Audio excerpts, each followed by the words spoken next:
చర్చే జరగట్లేదు అసలు మన రాష్ట్రంలో. వాస్తవంగా ఈ వరదల కారణంగా మనం మిస్ అయిపోయాం.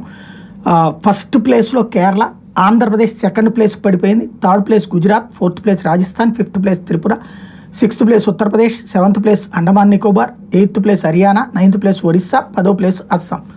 ఇక్కడ అసలు జోక్ చూడండి, ఇదివరకు యూజ్ ఆఫ్ డూయింగ్ బిజినెస్లో కనుక ర్యాంకులు వస్తే అక్కడికి పెట్టుబడులు పెద్ద ఎత్తున తరలొస్తాయని నమ్మేవాళ్ళం. ఇప్పుడు ఇందులో కేరళలో పరిశ్రమలు పెద్దగా ఉండవు, ఆంధ్రప్రదేశ్లో పరిశ్రమలు ఇంకా రావట్లేదు, ఇప్పుడు వస్తున్నాయి అని చెప్తున్నా. అంటే ఇంతకుముందు వచ్చినాయి, అయితే అక్కడ ఈజ్ ఆఫ్ డూయింగ్ బిజినెస్లో ఉందని కాదు, మన దగ్గర ఇచ్చే ఫెసిలిటీస్ని బేస్ చేసుకుని. గుజరాత్ అక్కడ ఎప్పుడూ వస్తూనే ఉంటాయి పరిశ్రమలు. ఇకపోతే త్రిపుర, ఉత్తరప్రదేశ్, అండమాన్ అండ్ నికోబార్, హర్యానా, ఒడిస్సా, అస్సాం ఇవన్నీ కూడా ఇప్పుడు పెరుగుతున్నాయి అని చెప్తున్నారు. అంటే ఈజ్ ఆఫ్ డూయింగ్ బిజినెస్లో ఇప్పుడు కేరళ కూడా, మొన్నటిదాకా పరిశ్రమలు పట్టించుకునే కేరళ ఇప్పుడు పరిశ్రమలకి బోల్డని ప్రోత్సాహకాలు ప్రకటించడం ద్వారా నెంబర్ 1 ప్లేస్కి వెళ్తే, అంతకుముందు నెంబర్ 1 ప్లేస్లో ఉన్నటువంటి ఆంధ్రప్రదేశ్ 2వ స్థానానికి పడిపోవడం అన్న దాని మీద ఎందుకు జరిగిందన్నది చర్చించుకోవాలి.